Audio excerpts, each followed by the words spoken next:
ನಮಸ್ಕಾರ ವೀಕ್ಷಕರೇ, ನೀವು ನೋಡ್ತಾರ ಸಾಮ್ರಾಟ್ ನ್ಯೂಸ್. ನಾನು ನಿಮ್ಮ ನರ್ಸಿಂಗ್ ಸಾಮ್ರಾಟ್.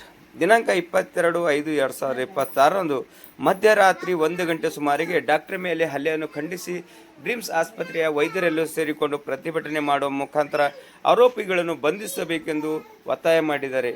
ಈ ಸಂದರ್ಭದಲ್ಲಿ ಪೊಲೀಸ್ ಅಧಿಕಾರಿಗಳು ಕೆಲವು ಆರೋಪಿಗಳನ್ನು ಬಂಧಿಸಿದ್ದೇವೆ, ಇನ್ನೂ ಕೆಲವರನ್ನು ಬಂಧಿಸುತ್ತೇವೆ ಎಂದು ಆಶ್ವಾಸನೆ ಕೊಟ್ಟಿದ್ದರು. ಅದಕ್ಕಾಗಿ ಈ ಒಂದು ಘಟನೆಯನ್ನು ಕುರಿತು ಸಾರ್ವಜನಿಕರು ಕೂಡ ಆತಂಕ ಪಡ್ತಾ ಇದ್ದಾರೆ.